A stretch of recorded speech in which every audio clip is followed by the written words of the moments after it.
Ceci est un livre audio autogénéré par Google. Introduction. Saveur vient du latin sapor, goût, saveur caractéristique d'une chose, odeur, parfum. Savoir, du verbe latin sapere, avoir du goût, exhaler une odeur, et aussi sentir par le sens du goût, d'où avoir de l'intelligence, du jugement, être sage.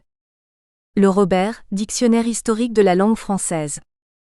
Ce livre est avant tout un immense plaisir, en réalité plaisir, de la recherche, de la découverte, de la lecture, ensuite de l'écriture, et bien sûr de la gourmandise assumée.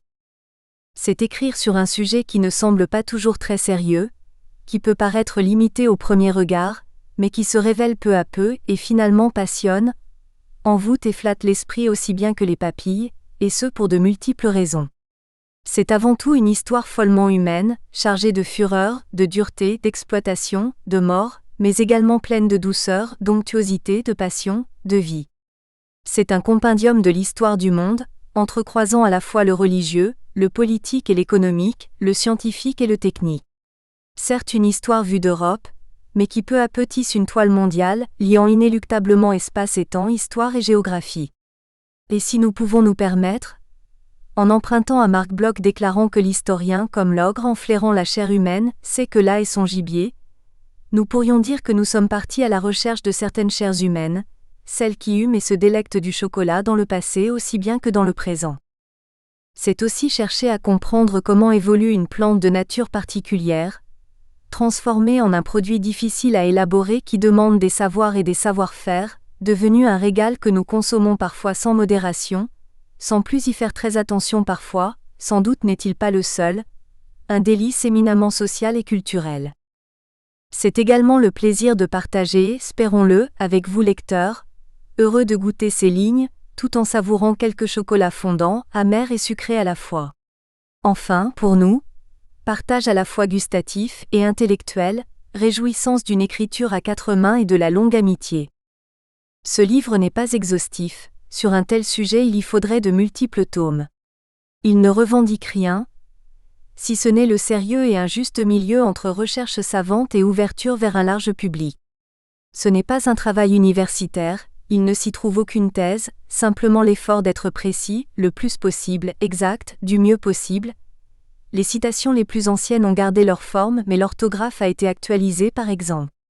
Ce n'est pas non plus un manifeste avec la revendication de s'inscrire dans telle ou telle famille historique ou géographique, seulement, mais c'est peut-être déjà beaucoup, se reconnaître dans l'affirmation que ces deux sciences sont liées et s'interpénètrent, pour le meilleur de chacune, prenant en compte géohistoire, géopolitique, histoire et géographie culturelle, sociale. Nous sommes plutôt des passagers par l'odeur alléchée, admiratifs de ceux qui ont déjà écrit sur ce thème, plus nombreux que nous ne le pensions au départ, aussi bien autrefois que de nos jours, et que nous avons découvert souvent avec envie. N'étant pas particulièrement des hommes de l'art dans ce monde chocolaté, nous nous sommes glissés parfois dans quelques moules déjà fabriqués par plus spécialistes que nous, tout en élaborant une synthèse à la fois agréable à découvrir et nourrissante, nous l'espérons, en essayant d'y ajouter des développements d'actualité. Néanmoins il faut bien reconnaître que le chocolat en tant que sujet d'étude, a été très peu traité par les historiens ou géographes de formation, et ne semble avoir suscité un intérêt que depuis les années 1970 à 80, avec des publications majeures comme celle de Nikita Harwich, et en parallèle l'essor de plus en plus important des travaux sur l'alimentaire, la cuisine, le goût. Sur ce thème à fois simple et complexe, et qui garde encore quelques mystères, nous avons conçu ce cacao-chocolat comme essentiellement chronologique, respectant la pente naturelle du temps, chaque période choisie ayant connu des étapes clés, sans exclure cependant quelques parties thématiques ou quelques monographies plus spécifiques. Depuis longtemps, la fève de cacao a été un objet de commerce et de flux, de plus en plus important au fur et à mesure des années, jusqu'à atteindre une diffusion quasi générale avec le chocolat. En reprenant Olivier Dollfus, géographe français, nous constatons que s'est mis en place progressivement un système monde construisant une profusion de nœuds, de réseaux qui s'entrecroisent à la surface de la Terre. Un ensemble d'échanges concernant cet aliment, avec ses lieux, ses sociétés, ses conséquences, qui est installé dès les origines, bien sûr à des échelles différentes, mais qui ne s'est jamais vraiment interrompu, connaissant des avancées, parfois des replis ici ou là, provoquant interrogations, conflits plus ou moins intenses, passant peu à peu du local au planétaire. Certes, les choses ont changé depuis 4 ou 5 000 ans. Le chocolat n'est plus un objet de culte, peut-être pour certains encore, sa production est différente, les goûts ont évolué, mais il reste un sujet de débat, de rivalité sans doute essentiellement économique aujourd'hui, de plaisir et de désir. Finalement une histoire de longue durée, une géographie totalement terrienne, dans un monde où la main de l'homme et son palais, ses sens et son entendement, ont joué et continuent de jouer un rôle incontournable, aussi bien positivement que négativement. Alors voyageons dans le temps et l'espace, les sociétés, à la découverte d'un arbre dont les fruits, depuis les anciennes forêts tropicales américaines, réjouissent aujourd'hui, sous de multiples formes liquides ou solides, les humains d'une grande partie de notre planète. Partie 1, en Amérique, des origines au milieu du XVIe siècle. Chapitre 1, Cacao et maïs. Et le maïs entra en l'homme par l'œuvre des progéniteurs. Alors ils s'emplirent d'allégresse, parce qu'ils avaient découvert cette belle terre fertile en délices, abondante en épis jaunes, en épis blancs, en monnaie de cacao et en chocolat, en innombrables sapotes rouges, anones, prunes, cerises, sapotilles blanches et miel. Popole vue. Les tropiques. Le cacaoyer est une plante très curieuse. D'une grande exigence naturelle, il a néanmoins réussi à séduire une bonne partie de la planète, et cette séduction est toujours agissante. Cet arbre a besoin d'eau, mais sans trop, 1500 mm au moins par année, 2000 mm au plus, pluviométrie qui doit être répartie le plus régulièrement possible, pas plus de 3 mois de saison sèche. Il a besoin de chaleur, entre 15 degrés Celsius et 32 degrés Celsius maximum, 25 étant une bonne moyenne, mais il craint le soleil et le froid et le vent préférant l'ombre, toutefois sans excès.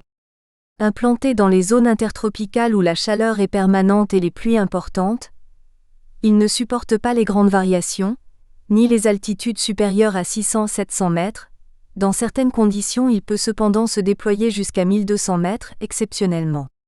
Il a besoin de profondeur pour s'enraciner, d'humidité, mais également d'un bon drainage, et il est certain que plus une terre sera riche en matière organique et nutritive, mieux il se portera. Toutes ces obligations font de lui un arbre difficile, dont la répartition spatiale est limitée à la surface de la planète, dépendant de conditions naturelles spécifiques et contraignantes.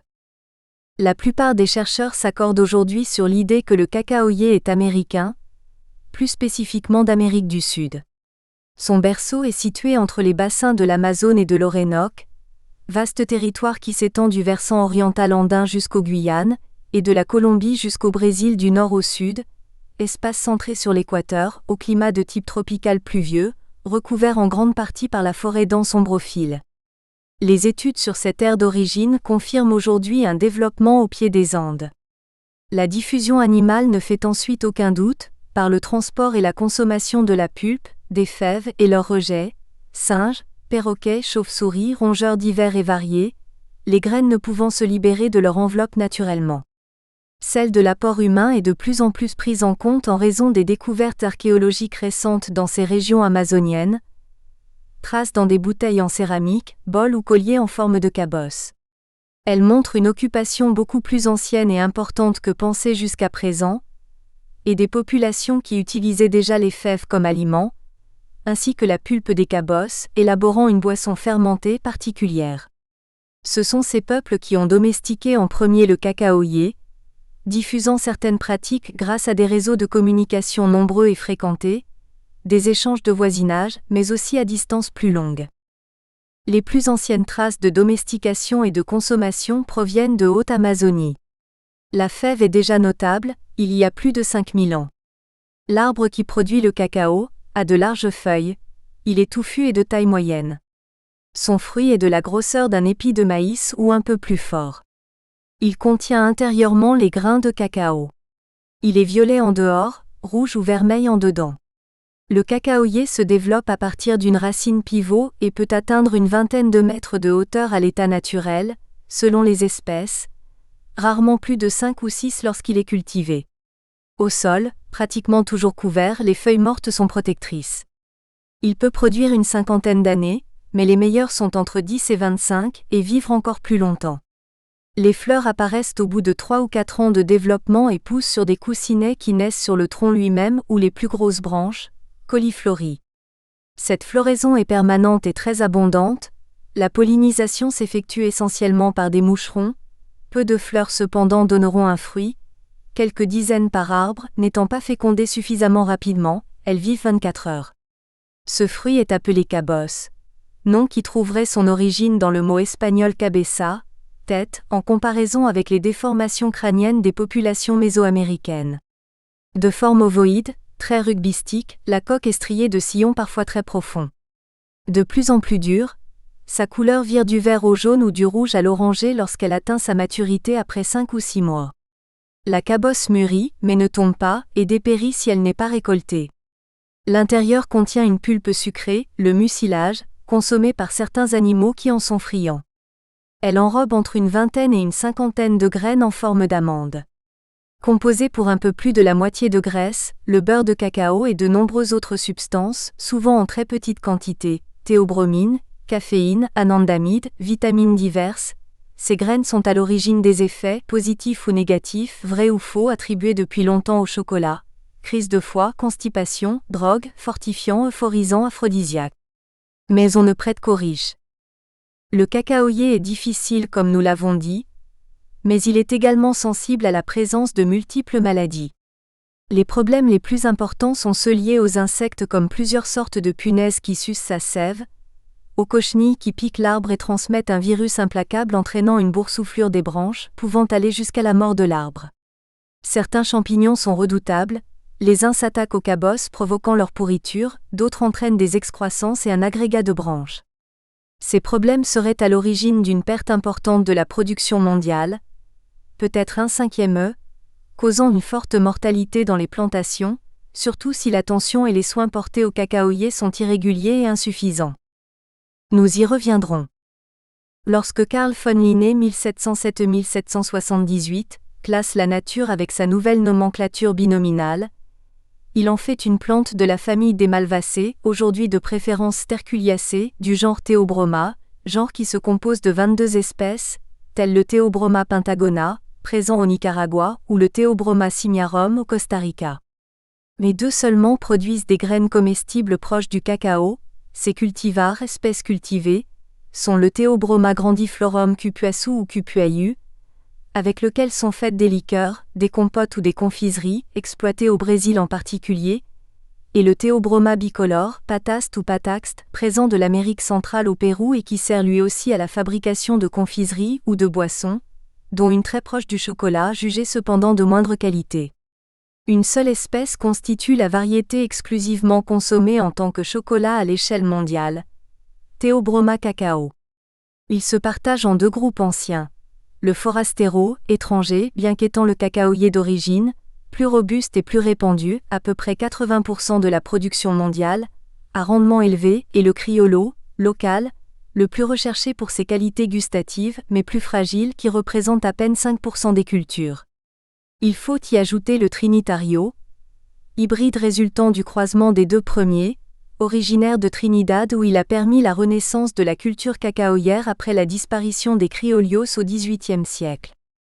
Sans tomber dans un déterminisme naturel rigide, il est fondamental de constater que la géographie est ici primordiale, la disjonction entre lieux de production, quelle que soit cette production, et lieux de consommation principaux, engendre des flux qui constituent de nos jours les piliers de la mondialisation.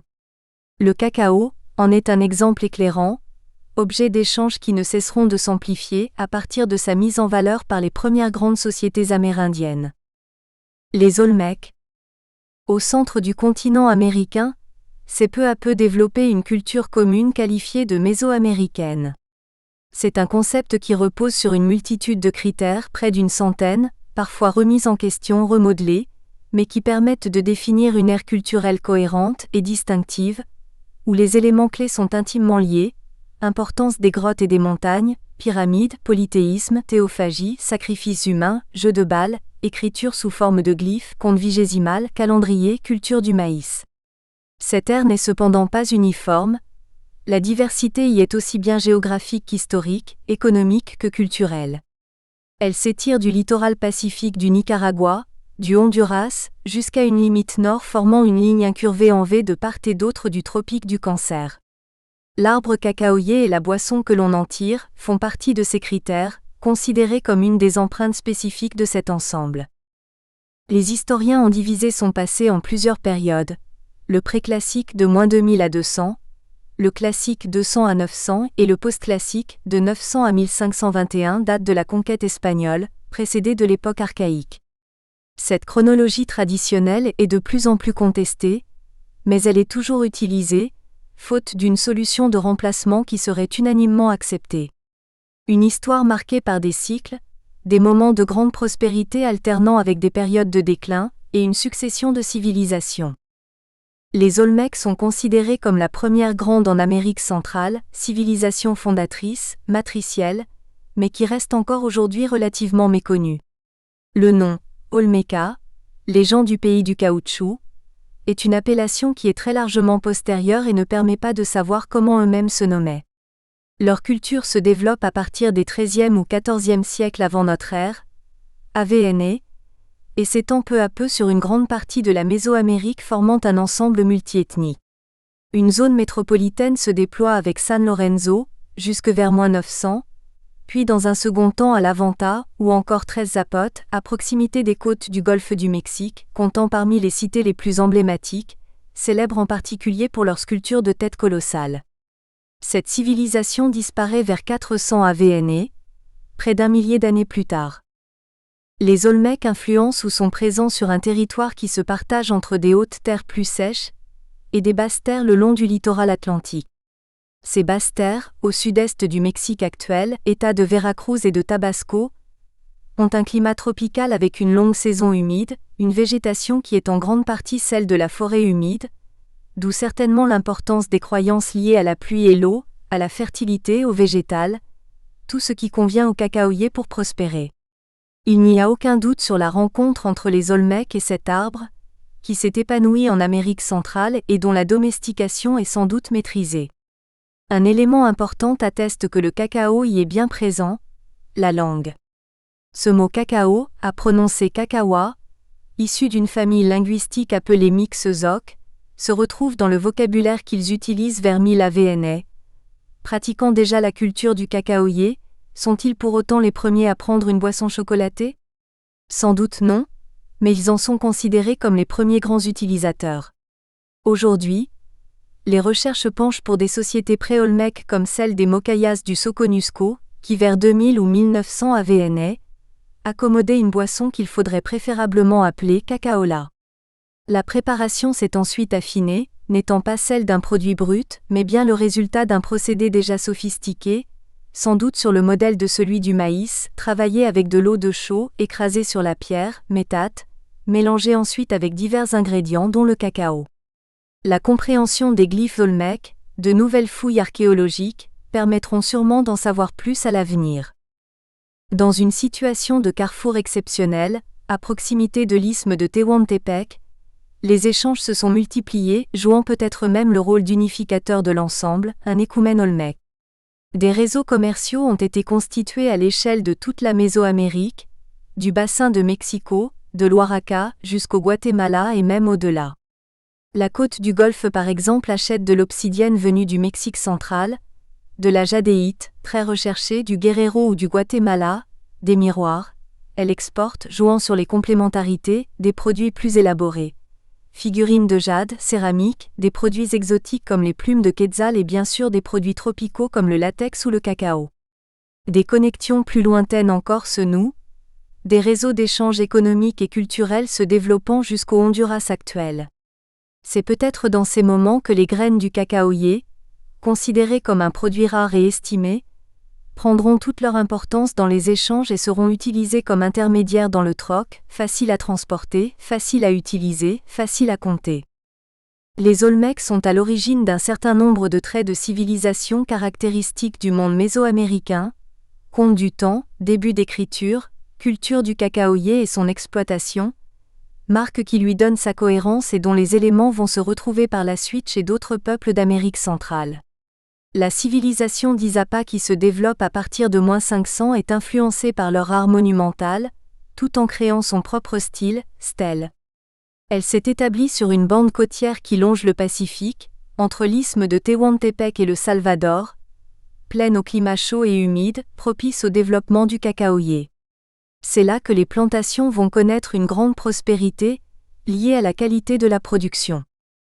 Cette société s'efface peu à peu à son tour dans les premiers siècles de notre ère, mais elle a une influence sur les Mayas, et c'est sans doute aussi par son intermédiaire qu'ils découvrent le cacao, Juárez et Monsieur Coe, à la fois le mot et sa réalité. Les Mayas. À partir de la période classique, les Mayas occupent un immense territoire, du Yucatan au nord, au littoral pacifique au sud, du Tabasco jusqu'au Belize et aux limites occidentales du Honduras et du Salvador, d'ouest en est. Ce territoire se divise schématiquement en deux grands ensembles. Au sud, parallèle au littoral de l'océan Pacifique, des hauteurs atteignent plus de 4200 mètres d'altitude au volcan Tajumulco, point culminant de l'Amérique centrale.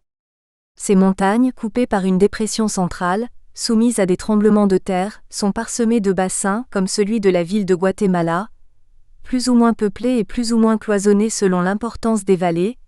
Elles dominent la frange côtière, Piémont et plaine où s'était développée la culture d'Izapa. Au nord, elles se prolongent par les hautes terres du Chiapas et les monts Maya, pour laisser place aux basses terres qui occupent toute la péninsule jusqu'au cap Catoche. Le climat est majoritairement tropical, tempéré par l'altitude dans les montagnes, avec une saison sèche de plus en plus longue, en général, en direction du Yucatan. La forêt couvre une partie importante de ce territoire, mais laisse la place à une végétation basse sur les plateaux karstiques du nord. Des espaces variés, dont certains intéressent beaucoup le cacaoyer. L'histoire des Mayas est complexe, faisant alterner la domination de puissantes cités-États dont dépendent parfois des territoires vassaux, avec des périodes de conflits internes, d'invasions, de problèmes politiques, démographiques, écologiques, provoquant chute et ou renouveau des villes. À l'image ou sous la tutelle de Teotihuacan, puissance dominante du plateau central jusqu'au 7e siècle, c'est la cité de Tikal qui émerge à l'aube du classique. Elle restera une des puissances principales de cette période, malgré des troubles très importants autour des années 600. Les rivalités et les conflits se multiplient avec les autres cités qui se développent à leur tour. Calakmul, Copan puis Palenque, dispersés sur l'ensemble des terres mayas. Mais cela n'empêche pas le déploiement d'une brillante culture qui atteint son apogée vers la fin du 8e siècle, avant que ces territoires ne s'effondrent autour des années 900, disparaissant sous la forêt, marquant la fin du classique. Le relais est pris par les grandes villes qui se développent, souvent sous des influences extérieures Itza, Toltec, au nord du Yucatan, Chichen Itza, Uxmal, Mayapan, cette dernière prenant l'ascendant jusqu'au milieu du XVe. Les Mayas résisteront ensuite jusqu'au XVIIe aux conquérants espagnols. La puissance s'est peu à peu déplacée dans une sorte de balancement, des basses terres vers les hautes terres, plus peuplées et motrices. Puis à partir du classique, elles sont supplantées à leur tour par les basses terres centrales et enfin par celles du nord. Il n'y aura finalement jamais d'unité politique de l'ensemble du territoire maya, mais une mosaïque de cités. Malgré cette forte diversité géographique, linguistique, historique, c'est un ensemble de traits culturels communs qui en fait l'unité. Les Mayas ont donné naissance à une civilisation originale intégrant des apports antérieurs, mais pas seulement, et développant la plupart des fondamentaux mésoaméricains. La guerre est fréquente aussi bien pour des motifs politiques qu'économiques, permettant de faire des prisonniers, esclaves ou captifs destinés à être sacrifiés au cours de cérémonies religieuses, le sacrifice qui paye la dette de la vie. La société pyramidale repose sur les guerriers et les prêtres sous la direction d'un roi, à la fois incarnation du soleil divinisé et représentation de la communauté dans une dimension cosmique. Ils construisent des palais, des temples et des jeux de Baal, commercent, travaillent les plumes, cultivent le maïs, le cacao, irriguent et drainent, inscrivent sur la pierre, le papier ou les céramiques, les mythes et les rites, la succession des dynasties et les événements importants. Les Mayas cherchent à connaître l'environnement dans lequel ils vivent, afin de comprendre le monde et son fonctionnement. C'est ainsi qu'ils approfondissent l'observation de la terre et du ciel, le calcul, utilisation du zéro, l'écriture pour inventer un temps qui autorise à vivre. La géographie devient mythe, créant l'histoire des dieux et des hommes, une histoire non pas linéaire, mais circulaire, répétitive qu'il faut essayer de déchiffrer pour prévoir. Pour cela, les Mayas ont mis au point des calendriers différents. Un calendrier sacré, lunaire, de 260 jours, un calendrier solaire de 18 mois de 20 jours plus 5, les deux coïncidant tous les 52 ans, et un calendrier vénusien de 584 jours. Ils utilisent aussi un compte long à partir d'une date étape qui correspondrait à l'an 3114 AVNA, une reproduction du temps qui permet de maîtriser le présent et l'avenir. Dans cet ensemble culturel, le cacao a sa part. On retrouve le terme lui-même soit sous la forme olmèque déjà évoquée, soit plus tardivement sous la forme mexicaine de Xochotl. Des glyphes peu à peu traduits ont été découverts sur des vases ou des coupes, particulièrement dans les tombes. Le mot cacao est représenté par un ensemble divisé en 3 parties. D'abord une forme de peigne vue de profil, en réalité une nageoire stylisée. C'est la syllabe K, puis un poisson, variante du peigne, second, K, et enfin W. Le son U constituant cacao parfois également retranscrit cacao, mais il est possible de trouver aussi 2 fois la même représentation de la nageoire ou du poisson pour indiquer la répétition. Le chocolat se rencontre sous la forme cacao XAA ou chacoaa, eau chaude, la boisson amère faite à partir des fèves. Sur le site de Rio Azul, à la limite Guatemala-Belize-Mexique, a été découvert un matériel funéraire très intéressant. Ont été trouvés des ustensiles pour le chocolat, un récipient ressemblant à une chocolatière et des pots dont certains, après examen scientifique, avaient contenu du cacao. À Copan, à la frontière Honduras-Guatemala, dans une tombe royale du VIe siècle, des vases contenant des résidus qui ont été analysés ont de même révélé la présence de cacao. Ont également été découverts des encensoirs ornés de cabosses. D'autres fouilles, à Cola au nord du Belize, ont permis de trouver d'autres récipients ayant reçu du chocolat et qui seraient d'une date encore antérieure. À Tikal, une tombe était celle d'un dignitaire seigneur cacao. Le chocolat est donc très présent dans les tombes des hauts responsables, à la fois bu pendant la cérémonie d'enterrement, sans doute offrande, et être précieuse pour le mort tout au long de ce qui l'attend après son décès, un symbole du cycle éternel de la vie, de la mort, puis de la renaissance. Le vase de Princeton, parfois dénommé vase au lapin vers 750, montre une scène qui se déroule sur tout le pourtour du vase. On y voit le dieu du monde souterrain sur son trône, devant lui se déroule un sacrifice humain, au-dessous un lapin écrit dans un livre et derrière lui une femme verse de haut une boisson dans un récipient à terre. C'est un des moyens qui était utilisé pour faire mousser le cacao, et c'est la première image connue de cette façon de faire. Le cacao est bien présent dans les textes qui ont survécu aux destructions, au pillage et à l'autodafé organisé en 1562 par le franciscain Diego de Landa, futur évêque du Yucatan, ainsi que dans les livres réécrits postérieurement. Il est mentionné dans le Popol Vuh, le livre sacré des Quichés. On le retrouve dans les Chilam Balam, livre de prophétie qui évoque le Théobroma bicolore, dans le langage de Zuywa, lieu mythique des Itzá, et langue métaphorique sous forme d'interrogation qui sert à reconnaître les hommes véritables, ceux qui savent et qui peuvent diriger. Par exemple, « Fils, apporte-moi les 4 oiseaux cardinaux qui sont à la porte de la grotte. Ils seront bien rouges en survolant ce qui colle en premier à ma bouche. Oui, ils survoleront le panache de ce qui colle à ma bouche quand ils se présenteront devant moi. Qu'il en soit ainsi, Père. Voici ce qu'il demande, le vin. Voici le panache dont il parle, la mousse du chocolat. Voici ce qui colle à sa bouche, le cacao fraîchement moulu. La question semble facile à l'initié, mais elle est mortelle pour celui qui ne sait pas y répondre. Ce qui est confirmé également par les textes postérieurs des Espagnols. Gonzalo Fernández de Oviedo 1478 à 1557 rédige une histoire du Nicaragua et publie une première partie de son Histoire générale et naturelle des Indes en 1535. Diego de Landa, 1524 à 1579, écrit une relation des choses de Yucatan, vers 1566.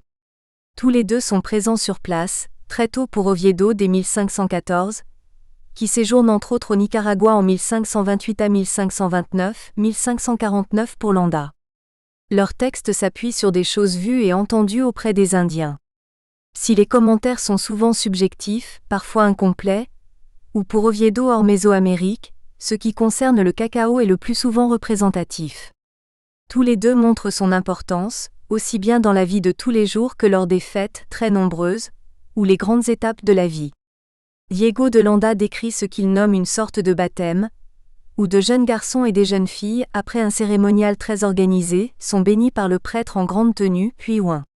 Celui qui avait été choisi pour aider principalement à cette fête, se levait alors, et armé d'un os que le prêtre lui donnait, il allait à chaque enfant et le lui passait 9 fois au front. Il le trempait ensuite dans un vase d'eau qu'il portait à la main, en oignait à tout le front et le visage, ainsi que les interstices des doigts des pieds et des mains, sans dire un seul mot. Cette eau se composait de certaines fleurs et de cacao mouillé, et délayé dans de l'eau vierge qu'il disait provenir des concavités des bois ou des montagnes. C'est une renaissance à la vie. Les enfants portaient également sur leur tenue des plumes, des grains de cacao et la journée finissait par un grand banquet très arrosé. Le cacao était bu également au cours des mariages, et servait d'offrande. Le cacaoyer a sa fête, en l'honneur des patrons propriétaires de plantations et des 3 dieux favorables. Shak, dieu de la pluie, Obnil, dieu de la fertilité, Ekshua, dieu des marchands et du cacao, montrant ainsi l'importance de cette production. Un chien était sacrifié, porteur d'une tache brune, de l'encens était brûlé et chacun repartait, ayant reçu une branche de cacaoyer avec une cabosse. De nombreux rituels étaient observés tout au long de la saison agraire. Fernández de Oviedo décrit des fêtes collectives organisées après la récolte comme celles où des hommes dansent autour d'un mat, surmonté d'une idole représentant le dieu du cacaga ou cacao. 2 garçons attachés à chaque bout d'une corde enroulée très serrée autour de ce mat s'élancent et finissent par voler, au fur et à mesure que la corde se déroule. Aussitôt qu'ils ont touché la terre, les danseurs et les musiciens s'arrêtent en jetant un grand cri et la fête est terminée. Le cacao est un déterminant social, il est l'apanage de la noblesse. Elle en consomme régulièrement sous forme de boisson pure, faite avec du cacao de choix. Il existe déjà beaucoup de contrefaçons et des ingrédients recherchés, alors que la majorité de la population en consommait le plus souvent mélangé avec le blé des Indes, ou préparé à partir du pataxt, considéré comme un chocolat de moindre qualité mais qui ferait une meilleure mousse. Les recettes sont multiples, chocolat plus ou moins délayé avec de l'eau, épicé avec du piment, adouci avec du miel, mêlé aux graines du céba, battu. La graisse peut être séparée, puis réintroduite ou consommée associée à d'autres ingrédients. Les variantes avec le maïs, mélangées avec le cacao moulu, sont presque infinies sous de multiples formes. Jeunes ou plus mûrs, écrasés, en farine, crus ou cuits, grillés en pâte. Cet ancêtre du chocolat est bu en général froid, boisson écumante fort savoureuse, selon Diego de Landa. Le cacao est également au cœur de la société, par ses différents rôles. Toutes les strates sociales sont concernées, depuis les paysans, les commerçants, les prêtres, jusqu'à la noblesse. Utilisé comme nourriture et boisson, utilisé pour les fêtes et la religion, mélangé au roku il est rouge, couleur du sang répandu lors des sacrifices, qui permettent la continuation du monde. C'est aussi un précieux produit de beauté. Les Indiens s'enduisent le corps avec un produit pharmaceutique. La graisse sert à se soigner, à protéger la peau. Les autochtones pensent qu'il est efficace contre le venin des serpents. Oviedo raconte qu'après s'être ouvert le pied des orteils jusqu'au talon, il a cautérisé la plaie avec du lard brûlé puis il s'est servi de l'huile de cacao comme emplâtre qu'il a recouvert d'un linge également imbibé de graisse. Au bout de 60 jours, son pied était totalement guéri. Le cacao sert de même au paiement du tribut exigé par les puissances dominantes. Il devient une monnaie de plus en plus usuelle, même si ce n'est pas la seule. Fernández de Oviedo donne une idée de sa valeur. 8 sapotes, sapotilles, coûte 4 amandes, un lapin 10, à peu près comme une rencontre avec une fille de joie, un esclave, 100. La demande ne cessant d'augmenter, il devient un enjeu économique considérable. D'autant, comme déjà évoqué, qu'il n'est cultivé que dans certaines régions spécifiques, dans les forêts du Tabasco, en partie au Belize, le long de la côte du Pacifique au sud, où les conditions naturelles sont favorables. Sur ces terres fertiles, la cacaoculture a des rendements élevés. Des tentatives seront effectuées au Yucatan, dans des cuvettes plus humides, mais sans beaucoup de résultats. Ces régions productrices sont essentiellement périphériques par rapport à l'ensemble du territoire, ce qui favorise les échanges aussi bien au sein de l'ère Maya, que vers l'extérieur, sans doute par terre à l'origine, lien avec Teotihuacan, Cholula, puis également par mer, en particulier après le Xe siècle. Des communautés de marchands se constituent, spécialisés dans le négoce à longue distance, plus aventureux. Ils commercent avec leurs propres marchandises ou avec celles qu'on leur a confiées. Acquérir des produits lointains, coûteux, donc synonymes de luxe et de grandeur, n'est possible que pour une très faible part de la population. Depuis le Tabasco, les Comtal, marchands Maya Comtal, mettent en place de véritables circuits économiques, en particulier vers les hauts plateaux mexicains. Aux États-Unis, dans l'état actuel du Nouveau-Mexique, Chaco Canyon, 10e-13e siècle, a livré une multitude de tasses d'origine mésoaméricaine, tasses ayant servi à boire du chocolat et dont les traces étaient toujours visibles. Se développent et se renforcent des circuits côtiers, à partir de Xicalango, le long du Yucatan, port de Champoton, île de Cozumel, du Belize jusqu'aux Honduras, utilisant aussi les vallées fluviales. Des liens se tissent jusqu'à la péninsule de Nicoya, Costa Rica, elle-même en lien avec le sud du Panama. C'est de là que proviennent des métaux et l'or par la suite, le jade vient du Motagua, les coquillages des littoraux, les turquoises du nord du Mexique, le sel arrive du nord Yucatan ou du Belize, les pierres volcaniques, obsidiennes, basalte et les plumes de quetzal des hautes terres, des basses terres ce sont papier d'écorce, copal, tabac, peau, chaux, mais ils s'échangent aussi tissus, ambre, coton, céramique, esclaves et bien sûr les graines de cacao qui voyagent aussi bien vers le nord que vers le sud, aussi bien monnaie qu'ou apostrophe, aliments solides ou liquides. À la fin de la période, les relations sont très importantes avec les commerçants à longue distance aztèques. Cet arbre, le cacaoyer, est de tous, le plus apprécié des Indiens qui le considèrent comme un trésor. Né américain, au pied des Andes, le cacaoyer, fragile tout autant qu'attirant, a été domestiqué en Amazonie, valorisé en Mésoamérique. Ses fruits, avec d'autres productions, sont échangés dans tout cet espace, laissant deviner l'importance du commerce et des multiples flux qui irriguent déjà cette ère culturelle, ainsi que les relations nouées avec des territoires encore plus distants. Les amandes de cacao, utilisées comme monnaie et subsistance, jouent un rôle éminent dans la société. Les Olmecs, puis particulièrement les Mayas, en ont fait une nourriture aussi bien terrestre que spirituelle, celle des vivants, des morts et des dieux, un des liens permettant de vivre en accord avec le ciel et la terre, l'espace et le temps. Le chocolat est devenu un symbole culturel et cultuel, au cœur de ces peuples. Ce sont les premières étapes d'une pérégrination qui ne demande qu'à se poursuivre. Chapitre 2, Cacao et piment. Oh! Je bois du cacao. Et pour cela, je me réjouis. Mon cœur est en joie. Mon cœur se sent bien. Oh, voilà que j'ai bu la fleur de cacao. Et de maïs grillé, mon cœur pleure. Je connais ma solitude, sur la terre. Oh, je ne suis qu'un malheureux. Extrait de Dresse-toi, fait résonner notre tambourin. Poésie nahuatl d'amour et d'amitié. Les Aztèques. L'histoire des Aztèques est apparemment mieux connue, elle est plus récente, de plus courte durée. Lorsque les Espagnols débarquent en Amérique centrale, l'Empire aztèque est là, avec sa puissance, sa culture, toute sa vie, à la différence des civilisations antérieures qui ont pratiquement toutes disparu et dont les ruines sont nombreuses. Cependant, la plupart des caractéristiques mésoaméricaines survivent au sein de cet empire. À cela s'ajoutent les textes rédigés par plusieurs auteurs hispaniques, souvent religieux, intéressés très tôt par les sociétés et ce monde qu'ils découvrent. À partir des récits indigènes et de leurs propres expériences, ils vont laisser des témoignages, sans doute pleins d'arrière-pensées réciproques, néanmoins d'un grand intérêt. Peuple du nord-ouest du Mexique, Chichimec, c'est-à-dire considérés comme barbares, parlant le nahuatl, les Aztèques ont vécu longtemps une vie plus ou moins nomade, dans un milieu difficile, où ils pratiquaient essentiellement la chasse, la pêche et la cueillette. Sous la tutelle de leur dieu Huitzilopochtli, dieu solaire, porté sur les épaules des prêtres, ils prennent le départ d'Aztlán et connaissent une période d'errance qui les mène des 7 grottes à Tula. Puis ils reprennent leur marche à la recherche du lieu où un aigle se dresse, sur un figuier de barbarie.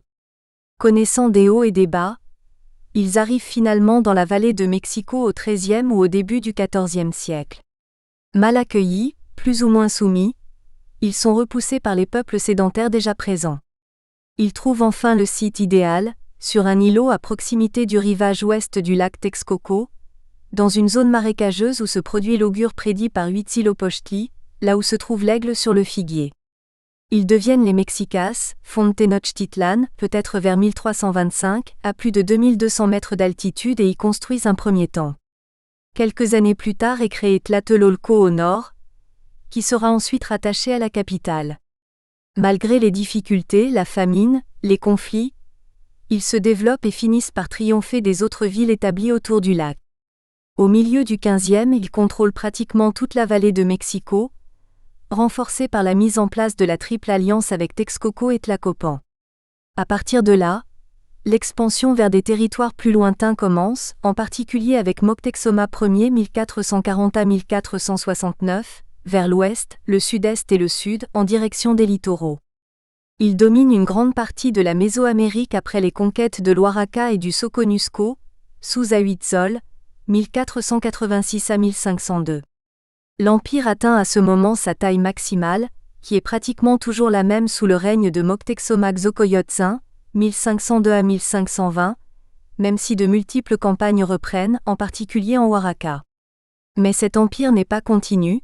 Si sa domination est bien réelle, elle n'est parfois qu'apparente. Des îlots de résistance existent, des révoltes éclatent, très durement réprimées, et deux puissants royaumes sont toujours indépendants, celui des Tarasques à l'ouest que les Aztèques n'ont pu vaincre et celui de Tlaxcala, véritable enclave dans les territoires mexicas. Cette histoire, trop linéaire, a été réécrite bien sûr par les conquérants espagnols, mais surtout par les Aztèques eux-mêmes, et les versions sont plurielles, le roi Itzcoatl, 1427 à 1440, ayant fait détruire tous les anciens livres pour gommer leur passé. Aztlán est un lieu mythique inconnu. Pourquoi Aztèques et Mexicas, Tenochtitlan et Mexico? Un grand temple partagé en deux entre Tlaloc, dieu ancien des sédentaires, de la fertilité qui porte parfois des cabosses de cacao sur son dos, et Huitzilopochtli, dieu guerrier des nomades? En fait, ces multiples dualités sont essentielles. Paradoxalement, elles établissent l'unité du peuple en impliquant une complémentarité des contraires, fondement même de leur pensée. Cette histoire est un passé composé par les Aztèques eux-mêmes, pour concilier barbarie et civilisation, nomadisme et sédentarité, singularité et universalité, fonder ainsi leur légitimité. Les Mexicas laissent souvent la liberté au peuple vaincu à condition qu'ils paient un tribut, ne trahissent pas, permettent à leurs marchands de circuler librement, assimilant parfois leurs dieux. Près d'une quarantaine de provinces paient cet impôt selon leur taille et leur richesse, en produits agricoles, tissus, costumes, poteries, plumes, peaux. Il est ensuite divisé en 3 parts. 2/5 pour Mexico et pour Texcoco, 1/5 pour Tlacopan. D'après Thomas Gage qui utilise le Codex Mendoza, qui lui-même reprend la matricula de tributos, 7 ensembles paient un tribut en partie en cacao. Il y a 2 cas particuliers. La ville de Tlatelolco qui doit fournir des amandes de cacao moulues avec de la farine de maïs, plaque tournante commerciale, et Tlapan qui n'a pas de graines à livrer, mais doit envoyer 1600 coupes par an pour boire du cacao, Tecomat. Les autres sont des régions productrices comme Tortepec, Cuetlaxtlan, Cuauhtoxco au sud-est de Tenochtitlan le long de la côte du golfe du Mexique, ou Cihuatlán à l'ouest. Le plus gros tribut en cacao est payé par le Soconusco, territoire le plus éloigné, sans doute cultivé le plus intensivement, intégré récemment à l'Empire pour la qualité et les quantités produites, très au sud-ouest. Il doit fournir tous les ans 1600 tecomates et 400 charges de cacao. La charge est ce que peut porter un homme sur son dos, entre 25 et 30 kg, sur une ossature en bois, retenue par une courroie frontale, soit moins d'une douzaine de tonnes correspondant néanmoins à plus de 40% du total. L'ensemble, un peu plus de 980 charges, peut être estimé entre 25 et 30 tonnes de cacao versées en tant que tribut chaque année au début du XVIe siècle. Malheureusement, il ne rend pas compte de la production totale, d'autant qu'un certain nombre de régions productrices ne sont pas dans l'Empire. La société est pyramidale, de plus en plus rigoriste et codifiée avec le temps, mais l'ascension sociale existe, par la guerre et la valorisation du nombre de captifs qu'un guerrier peut faire. L'empereur est au sommet Tlatoani, incarnation divine, garant de la vie. Il est entouré par une noblesse combattante, possédant d'immenses propriétés, des prêtres, des artisans très divers, des paysans constituant la majeure partie de la population et des esclaves. Les commerçants à longue distance ont une situation à part, dont nous reparlerons. Les Mexicas sont bien de culture mésoaméricaine. Ils ont intégré beaucoup de traits culturels mayas, voire plus anciens encore. les glyphes, le double calendrier, le jeu de Baal, la culture du maïs, la construction de temples et pyramides, une religion polythéiste avec de nombreux dieux essentiellement liés à la nature, les sacrifices par ouverture de la poitrine et arrachement du cœur. Ils ont aussi une conception quasi identique de la création. La Terre est représentée sous la forme de quinconce, correspondant aux 4 points cardinaux, traversée en son milieu par le centre du monde, pilier de l'univers. L'espace terrestre est situé au-dessus du monde souterrain et surmonté par le ciel. Comme chez les Mayas, l'espace et la nature donnent naissance aux calendriers qui permettent le contrôle du temps et la divination. Une représentation du Codex Fejervari-Mayer, première page, est absolument somptueuse.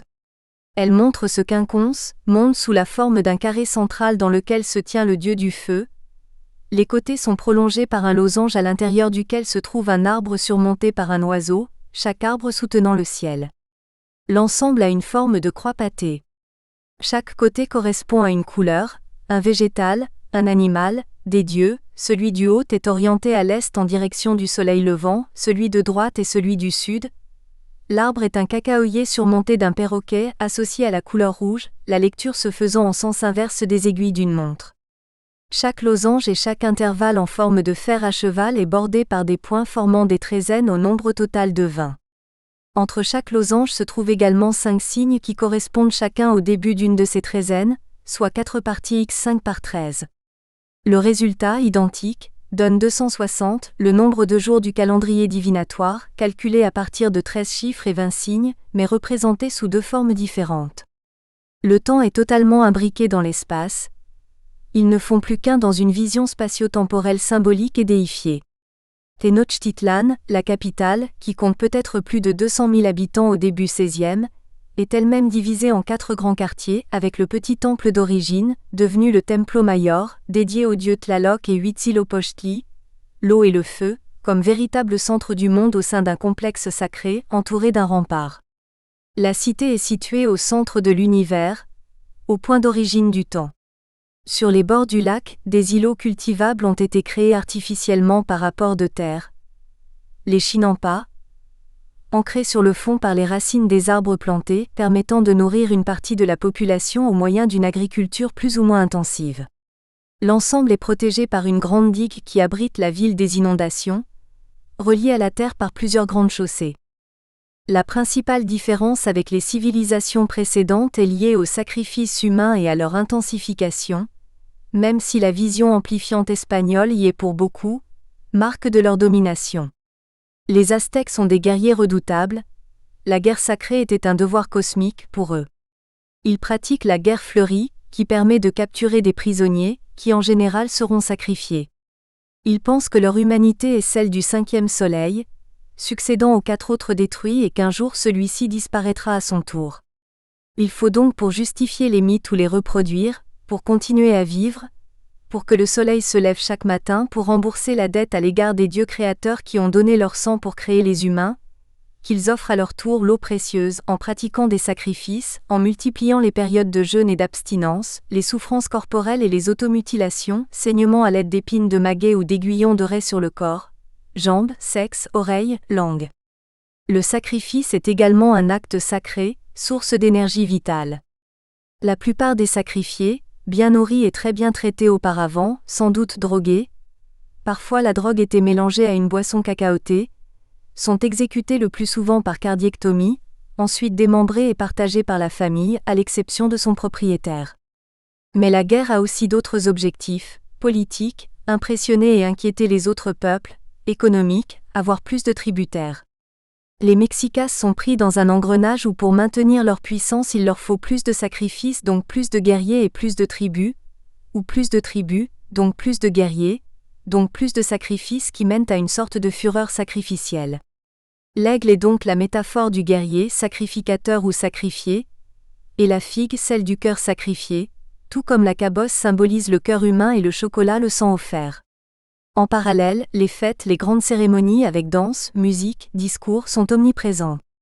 La plus extraordinaire est sans doute celle du feu nouveau. Tous les 52 ans, lorsque les 2 calendriers, divinatoires de 260 jours et solaires de 365, 18 mois de 20 jours plus 5 complémentaires se rejoignent, c'est la ligature des années, la fin d'un cycle et le début d'un nouveau. Alors, les jours précédents, la vieille vaisselle est brisée, tout est éteint, le jeu n'est de règle en attendant le signe du renouveau, le passage de la constellation des Pléiades au zénith. C'est le signal qui permet d'allumer le feu sur le corps d'un sacrifié, puis de le transmettre au Templo Mayor et ainsi de suite dans les quartiers jusque dans chaque habitation. Le dernier feu nouveau fut allumé en 1507. Le cacao est intimement lié à la société et au mythe. Le franciscain Fray Bernardino de Sahagún, vers 1500 à 1590, décrit l'histoire de l'homme-dieu créateur, Quetzalcoatl, le serpent à plumes. À Tula, il avait tout ce dont il avait besoin, étant très riche. Il possédait de l'or, de l'argent, des pierres vertes, ainsi qu'une grande abondance d'arbres de cacao de diverses couleurs. C'est lui qui serait à l'origine de la culture du cacaoyer. Mais le dieu est dupé, enivré par ses rivaux qui détruisent la ville. Décidé à partir, il brûle ses maisons, enterre ses objets précieux et change les cacaoyers en arbres épineux, mais il en a peut-être oublié quelques-uns. Poursuivant son chemin, effectuant des prodiges, il arrive jusqu'au rivage de la mer et s'embarque sur un radeau pour revenir un jour. Dans une autre version, il s'immole par le feu, triomphe de la mort et renaît sous la forme du soleil, mythe du retour permanent. L'arbre, ses fruits ont un caractère divin. Le cacao est devenu le cacahuatl. Le cacaoyer et le cacahuacohuitl, les différentes espèces ayant leur propre dénomination. Les fèves sont utilisées suivant leur qualité, leur taille, soit comme monnaie, soit comme boisson, parfois aliment grillé. Cette boisson c'est le xocotl. L'explication popularisée par certains anciens auteurs et reprise fréquemment ensuite, est imagée, mais certainement erronée. Pour eux ce mot viendrait de atl, l'eau, et de choco, le choc, le bruit fait en battant le chocolat. Mais il semble que les différents sens, proches d'eau fermentée ou d'eau amère, possiblement d'eau trouble, soient beaucoup plus appropriés. Le chocolat est consommé d'innombrables manières, froid, chaud, le plus souvent tiède. L'atol, plus nourriture que boisson, composé avec de la bouillie de maïs peut être mélangé avec du cacao moulu, mais il est commun. Le chocolat proprement dit, est la boisson de la haute société et des rituels. Les femmes a priori n'y ont pas droit. Le nombre de variantes permettant de le parfumer est considérable, ayant aussi évolué au fil du temps. S'il est souvent coloré avec le roku ou arrosé de sang, il peut être mélangé à du piment, rouge, jaune, vert, à différents poivres, différentes fleurs. Fleur-oreille issue d'un arbre tropical sans doute la plus fréquemment utilisée, oreille divine, la même sous un autre nom ou plante différente. À la vanille, découverte dans les régions plus chaudes du sud mexicain peut-être avec du miel, d'abeille ou de maguey. Puis il est battu avec des ustensiles en écailles de tortue, ou versé de haut pour faire naître une écume, incontournable et très appréciée, qui peut éventuellement être bu à part. Une image semblable se trouve dans le Codex Tudela, vers le milieu du XVIe siècle, où une femme transvase d'une coupe à une autre le chocolat de toute sa hauteur pour le faire mousser. Un bon chocolat correspond à 3 principaux critères, la finesse, la qualité de la mousse et l'amertume. On en prépare pour les baptêmes, les mariages. Le Codex Mendoza montre un nouveau marié qui reçoit des jeunes gens et leur offre divers cadeaux, de la nourriture, en particulier du cacao dans une calebasse bien pleine. Pour les grands événements, il est servi en général à la fin du banquet. Les fêtes de la haute société durent parfois pendant plusieurs jours. Après le repas du souverain par exemple, il est servi plusieurs sortes de cacao, en particulier de différentes couleurs, rouge, vermeil, orangé, noir, blanche, selon les ingrédients ajoutés. Les quantités de cacao utilisées sont considérables, les rares chiffres sont cependant contradictoires, d'autant que les comptes sont toujours faits par unité et non en poids. Sophie et Michael Coe estiment que la consommation de chocolat au palais de Netzahualcoyotl, roi poète de Texcoco, qui évoque souvent les fleurs de cacao dans ses poésies, était de 640 tasses par jour. Celle de Moctezuma était sans doute encore bien supérieure. Mais attention aux contrefaçons, les mauvais marchands mélangent des fèves de différentes qualités, plus ou moins vieilles, certains peuvent les colorer artificiellement, les faire tremper dans l'eau pour les faire grossir, d'autres introduisent des petits morceaux de noyaux d'avocat dans leurs écorces vides, selon Sahagún. Les combattants dans leurs expéditions emmenaient de la pâte de cacao solide, fortifiante et peu encombrante pour les marches. Le cacao est aussi utilisé médicalement, souvent en panachage pour faire passer la potion. Pour les maladies du ventre, il est possible de prendre du chocolat mêlé à l'eau de chaux, préparé la veille avec un peu de piment torréfié. Contre les abcès, ou pour les yeux, on applique de la résine de caoutchouc mélangée avec du cacao. Mais il est aussi pris seul, par exemple en bain de bouche pour soigner la langue ou pour faire baisser la fièvre. Attention, il faut cependant être prudent, si l'on boit trop de chocolat fait avec des fruits nouveaux, il est enivrant. Le cacao sert toujours également de monnaie. Pierre Martyr d'Anguira, 1457 à 1526, écrit dans ses Décades à son sujet, « C'est une monnaie produite par un arbre, mais également, ô l'heureuse monnaie qui fournit au genre humain une boisson utile et délectable, mais encore empêche ceux qui la possèdent de se livrer à l'infernale avarice, puisqu'on ne peut ni l'amasser ni la garder longtemps. » Diego Durand, vers 1537 à 1588, dominicain espagnol, indique qu'après avoir fait sculpter sa statue sur un rocher, l'empereur récompense chacun des tailleurs de pierre avec du maïs, des haricots, des tissus et quelques charges de cacao avec un esclave pour le servir. Au cours du jeu de balle, les fèves servent de mise pour les parieurs. Les échanges se multiplient, un commerce obligatoirement à plus ou moins grande distance puisque le cacaoyer n'a pas les conditions naturelles qui lui plaisent sur les hauts plateaux du Mexique central, et les deux grandes régions productrices, Tabasco, Soconusco, sont éloignées à des centaines de kilomètres. Néanmoins, la demande étant de plus en plus forte, sa culture se développe vers le nord le long des littoraux, confère les tribus payées, mais aussi vers le sud, Oaxacapan, vallée d'Ulloa au nord du Honduras. C'est là qu'interviennent les pochetecas, les marchands à longue distance de Mexico dont la tâche principale consiste en l'achat de produits de luxe issus des régions chaudes, permettant à l'aristocratie de maintenir prestige et pouvoir. Ils forment peu à peu une classe à part, à la fois enviée pour son mode de vie et ses richesses, mais aussi redoutée pour cela, voire méprisée parce que seule la guerre est honorable, montrant la valeur de chaque homme. La réalité est cependant plus complexe. Les pochetecas sont avant tout des marchands, fonction de plus en plus héréditaire, mais pour s'aventurer au loin ils doivent pouvoir se défendre et savoir se battre, ils doivent être capables de négocier quelle que soit l'affaire, de se fondre dans la population parfois. C'est ainsi qu'ils sont en même temps commerçants, banquiers, éclaireurs, des ambassadeurs et des espions au service du roi, quelquefois peut-être des soldats camouflés en marchands ou inversement et l'avant-garde de l'armée. Les fêtes de départ ou de retour sont somptueuses.